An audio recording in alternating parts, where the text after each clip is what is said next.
Sit down and shut up, or we will make you leave.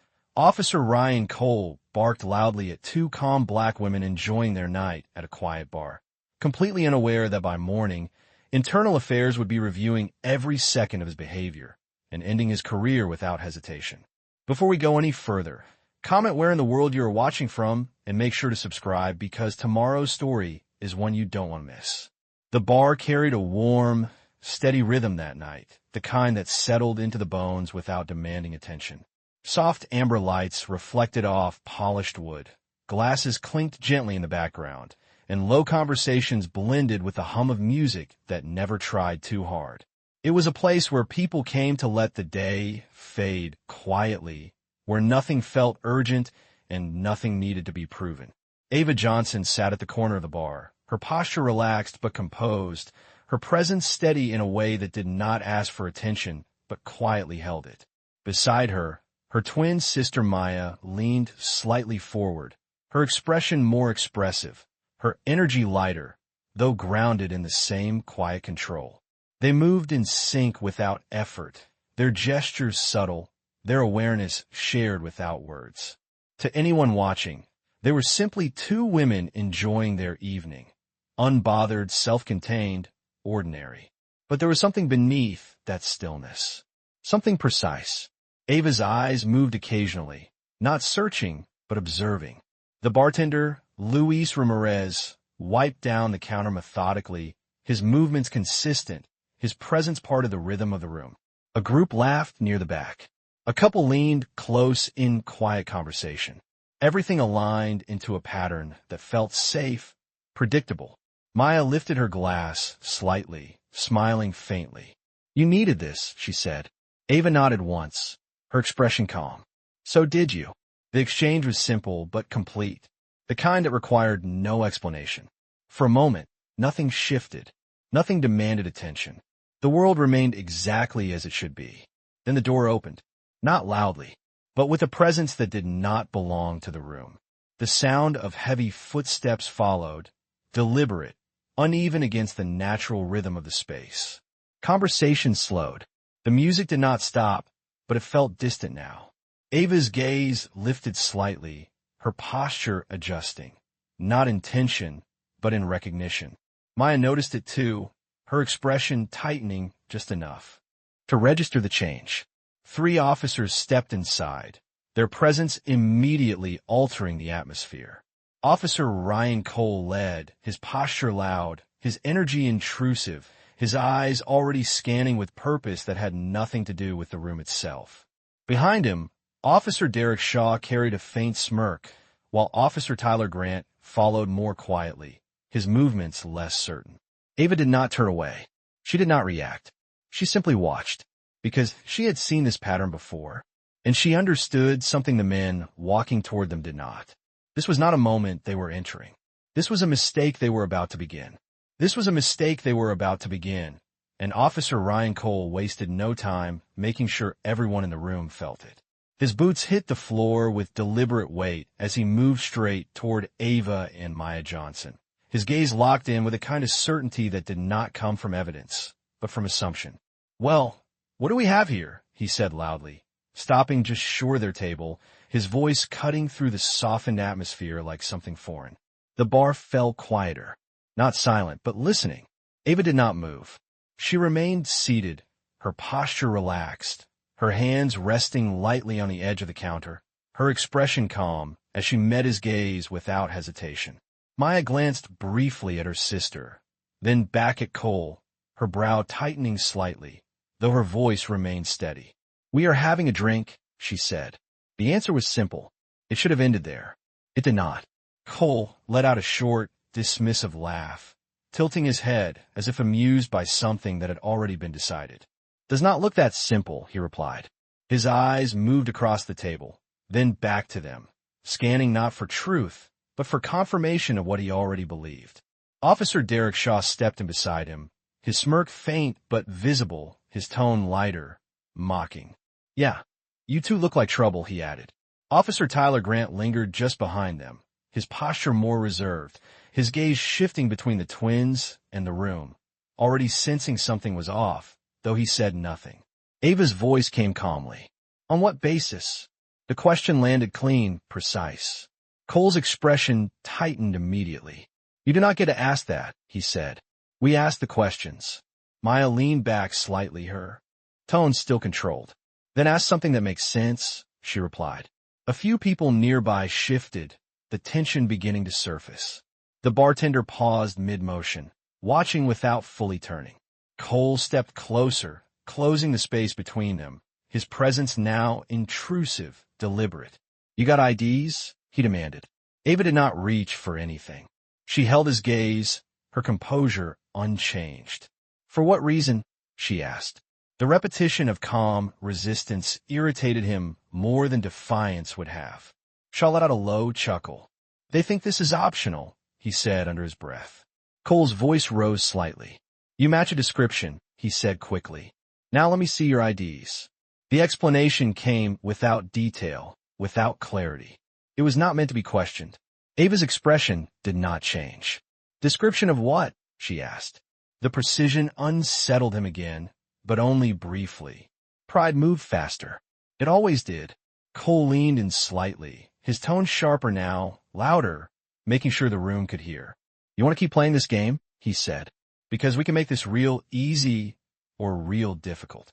Maya exhaled slowly, her voice calm, but firmer now. You are already making it difficult, she said. The words hung in the air. The bar was no longer moving the same way. Conversations had slowed. Attention had shifted. Cole straightened, his posture tightening, his voice dropping into something more controlled, but more dangerous. Stand up, he ordered. Ava did not move immediately. She studied him for a moment, not with anger, not with fear, but with recognition. You should reconsider that, she said quietly. Cole smirked, shaking his head. No, he replied. You should. And in that moment, as the room watched and the balance shifted further out of place, one truth settled in clearly. This was no longer a conversation. It was an escalation he had already decided to finish. And Officer Ryan Cole made sure there was no space left for it to slow down. I said stand up, he repeated, his voice sharper now, cutting through the quiet tension that had settled across the bar. Ava Johnson did not move immediately. She remained seated, her posture steady, her gaze fixed on him with a calm that no longer matched the situation, but defined it. Maya glanced at her again, then slowly rose to her feet, her movement controlled, deliberate, not rushed. Ava followed.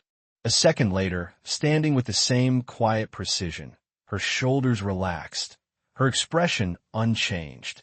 Cole stepped closer the moment they stood, closing the space as if proximity alone could assert dominance. Now we are getting somewhere, he said, though there was no satisfaction in his tone, only pressure. Officer Derek Shaw circled slightly to the side, his smirk widening, his eyes scanning the room as if enjoying the attention. Look at that, he muttered. Whole place watching. And they were. Phones were no longer hidden. A man near the back leaned forward, recording openly now. The bartender had stopped wiping the counter completely, his eyes fixed on the scene, unsure whether to intervene or remain still. Officer Tyler Grant shifted behind them, his posture tight, his voice low. Ryan, we should call this in, he said. Cole did not turn. We are already handling it, he replied. His hand moved suddenly, reaching for Maya's arm, gripping it firmly just above the elbow.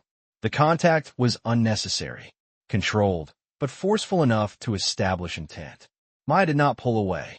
She adjusted her stance slightly, maintaining balance, her expression tightening just enough to register the shift. Ava's voice came quietly. You're crossing a line. Cole let out a short breath, almost amused. No, he said. I'm enforcing one. The words echoed louder than they should have. The room tightened further. Shaw stepped in closer now, his tone louder, more performative. You two are about to leave, he said, or we make you leave. Ava turned her head slightly toward him, her gaze steady, her voice calm. You are making a public decision, she said. Cole leaned in, his voice dropping lower, more direct. Good, he replied. Let them see. He released Maya's arm only to immediately reach for Ava's wrist, pulling it behind her back with a sharp, deliberate motion.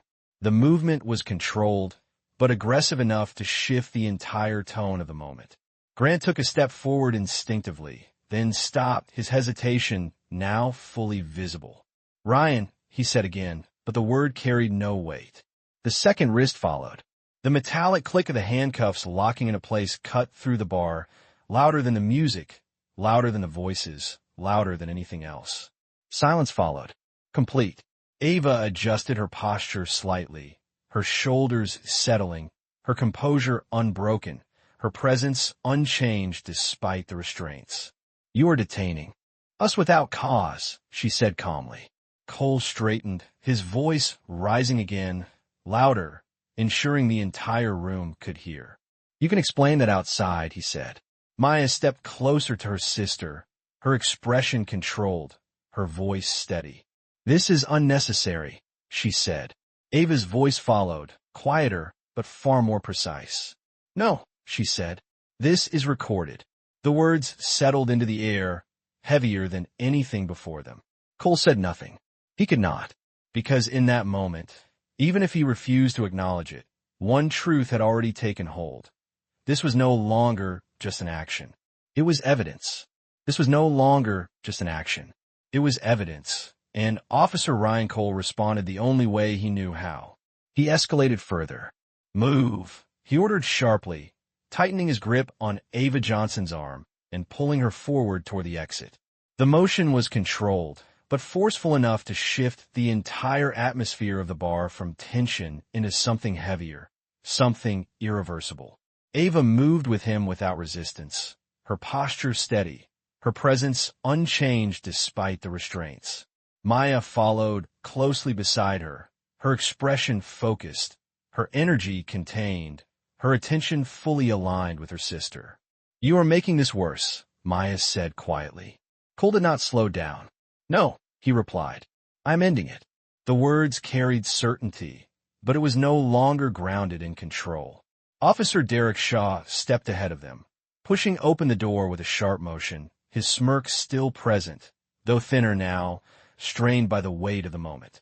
Outside, the cooler night air did nothing to ease the pressure that followed them out. A small crowd had already begun to gather near the entrance, drawn by the shift inside. Phones were visible, not hidden anymore, recording openly now.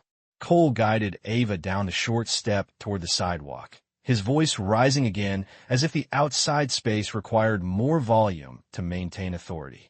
"You are being removed for disorderly conduct," he announced loudly. Ava's voice came calm, precise. "No," she said. "You are creating disorder." The distinction landed clearly, cutting through the noise around them. Shaw glanced briefly at the crowd, then back at Cole, his expression tightening just enough to register what was happening. Grant stepped out behind them, his posture rigid, his voice low. "Ryan, we need to stop," he said. Cole did not turn. "We are past that," he replied. Ava adjusted her stance slightly, maintaining balance, her composure unbroken. "You still have time," she said quietly. Cole let out a short breath, shaking his head. "No," he replied. "We are finishing this."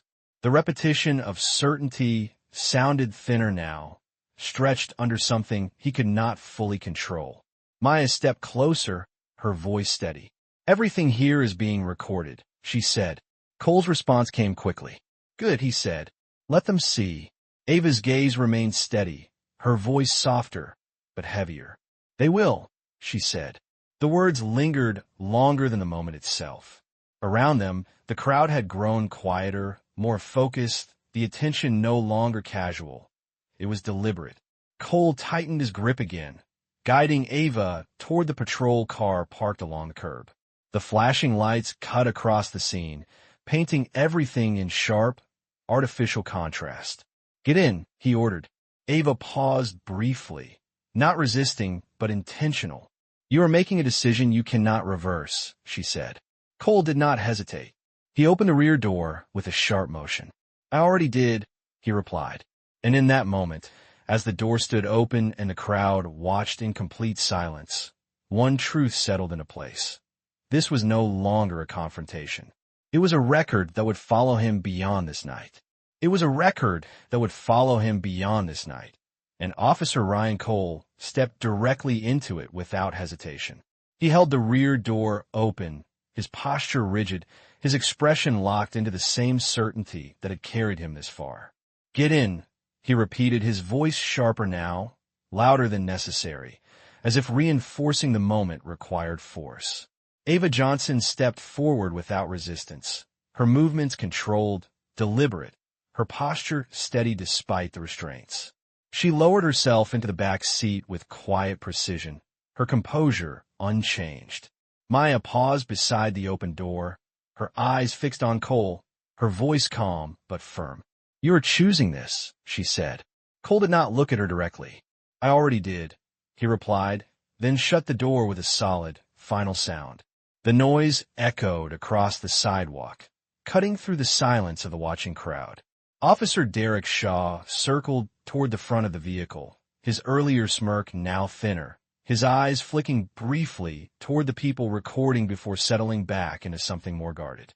Officer Tyler Grant remained near the rear door for a moment longer, his posture tense, his gaze lingering on Ava through the window.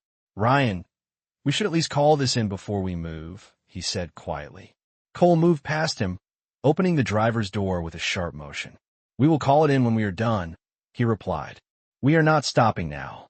The words carried finality, but also pressure, the kind that comes when something has already gone too far to be easily corrected. Grant hesitated, then stepped back, his silence no longer neutral but resigned. Cole slid into the driver's seat, gripping the wheel as if anchoring himself to control. The engine started, its low hum filling the space between them. For a moment, no one spoke. Then Cole glanced into the rearview mirror, his voice flat, dismissive. "You can explain everything at the station," he said. Ava met his gaze through the reflection, her expression calm, her presence steady. "I will," she replied. The certainty in her voice lingered, heavier than anything else in the confined space. Maya stepped closer to the passenger side window, her voice low but clear. "This does not end the way you think," she said. Cole let out a short breath, shaking his head slightly. "It already has," he replied. Ava's voice came again, softer, but far more precise. "No," she said.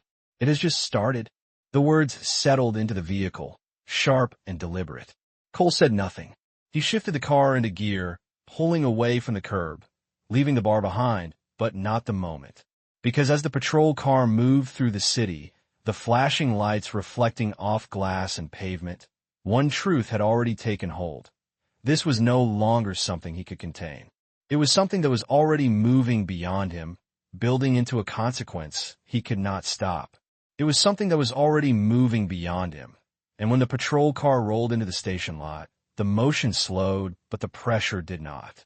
The engine idled under the cold overhead lights, casting sharp reflections across the windshield.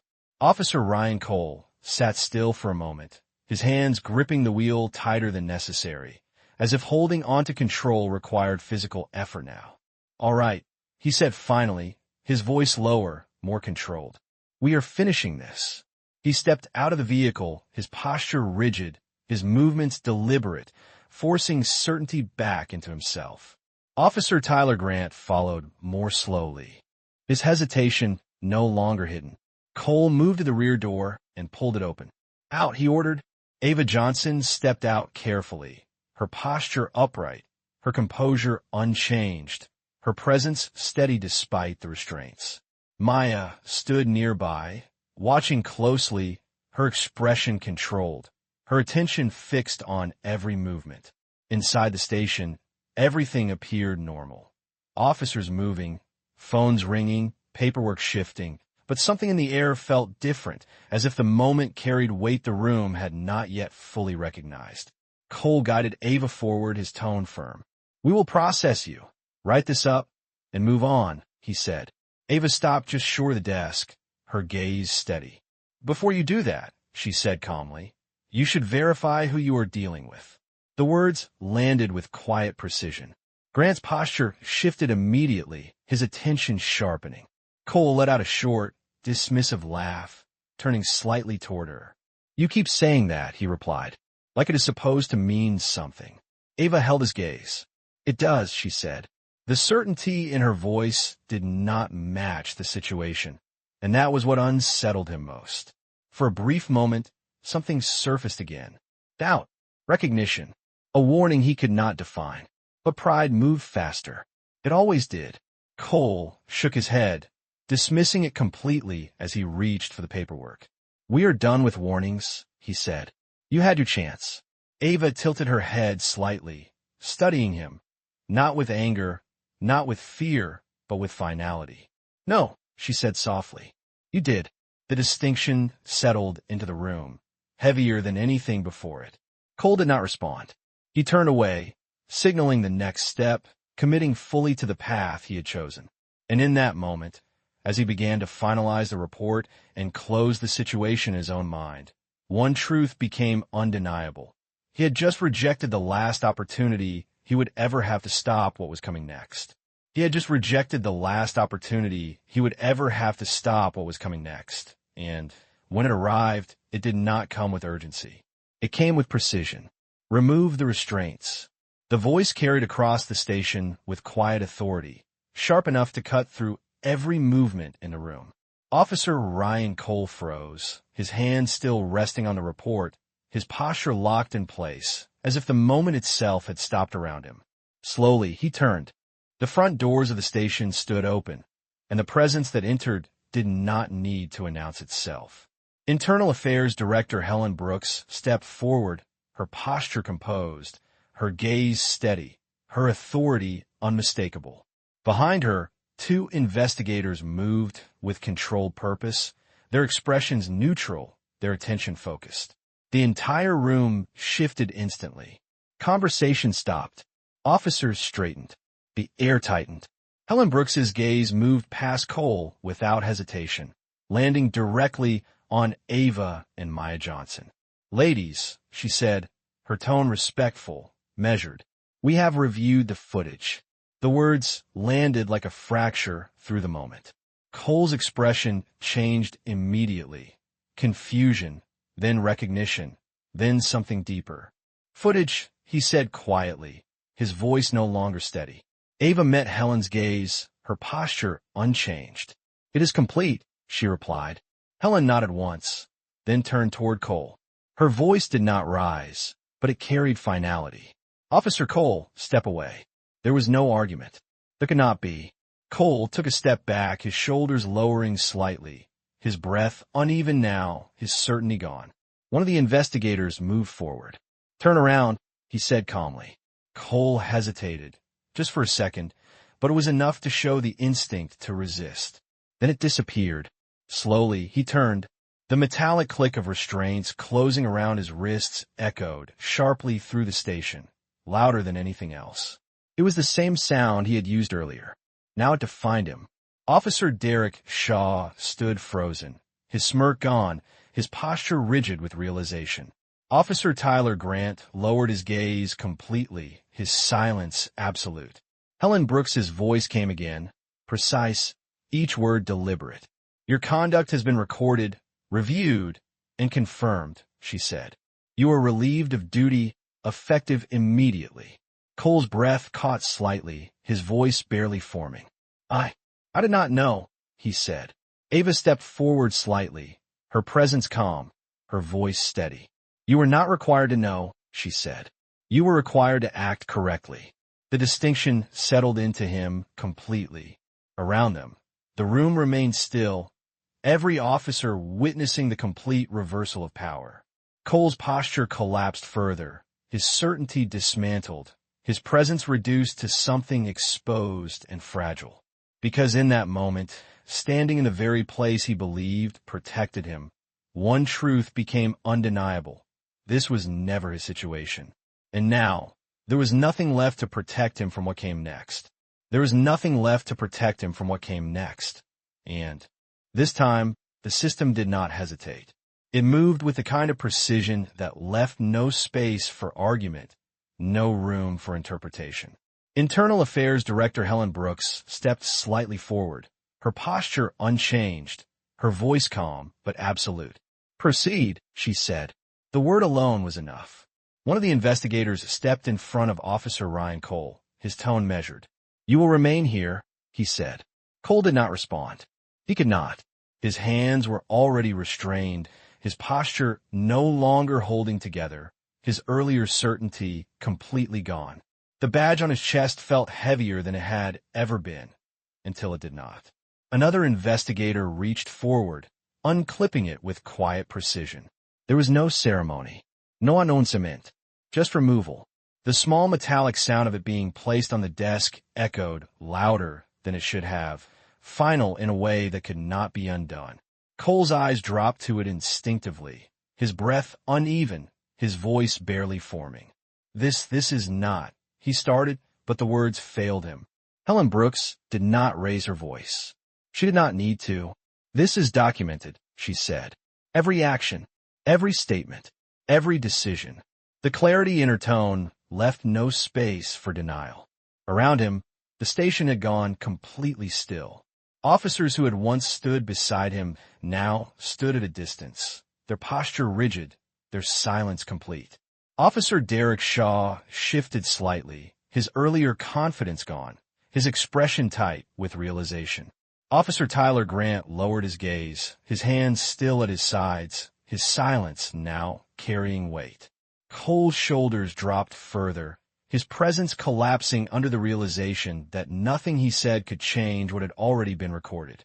I did not know, he said again, weaker now, as if repeating it might somehow reshape the outcome. Ava Johnson stood a few feet away, her posture upright, her composure unchanged, her presence steady. Her voice came calm, unwavering. That was never the requirement, she said. Cole lifted his eyes slightly, searching, but there was nothing left to find. Ava held his gaze. You were required to act correctly, she continued. The words settled deeper than anything else. They were not loud. They did not accuse. They simply existed, and that made them undeniable. Helen Brooks turned slightly toward the investigators. Effective immediately, she said. The meaning was clear.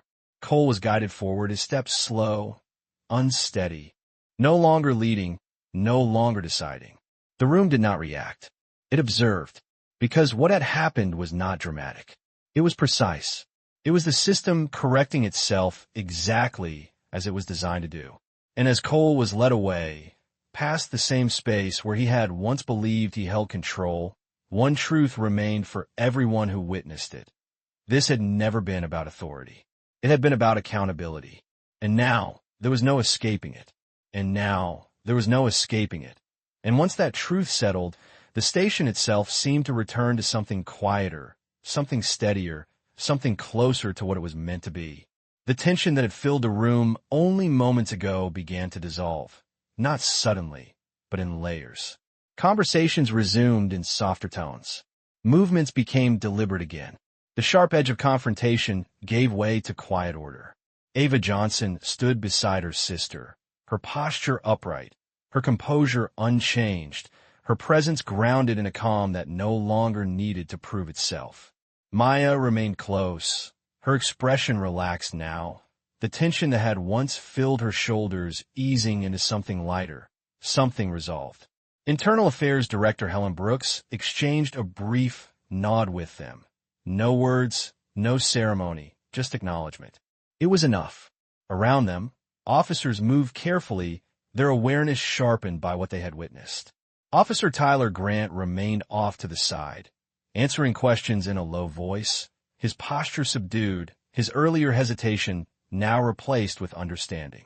The badge still rested on the desk, untouched, no longer a symbol of authority, but a quiet reminder of how easily it could be misused. Ava adjusted her sleeve with a small, precise motion, then turned toward the exit. No one stopped her. No one questioned her. The path cleared naturally, not out of fear, but respect. As they stepped outside, the morning air carried a different kind of stillness. The city had already begun its day. Cars moving, people walking, life continuing without pause. But beneath it, something had shifted, something quiet but lasting. Ava paused briefly at the edge of the sidewalk, her gaze moving across the street. Not searching, not lingering, just observing. Maya glanced at her, a faint smile forming, understanding passing between them without words. Then they stepped forward together, their pace steady, their presence unchanged, returning to the rhythm of the world as if nothing had interrupted it. Because for them, nothing had. And everything had.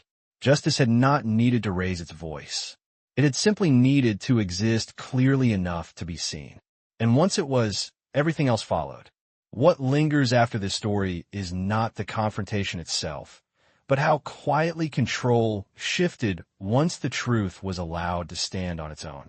Officer Cole believed authority was something he could project outward, something reinforced by volume, presence, and certainty. But what he failed to understand is that authority without discipline is not strength. It is exposure waiting for the right moment. Ava and Maya never tried to overpower the situation. They did something far more decisive. They allowed it to unfold completely, without interruption, until every action became undeniable in its own form. And that is where the deeper lesson lives. When a person becomes certain that their position protects them from consequence, they stop evaluating their own decisions. And once that happens, every action becomes less about judgment and more about preserving that illusion. What ultimately ended those careers was not resistance. It was clarity, because when behavior is seen without distortion, the system no longer has a choice. It responds.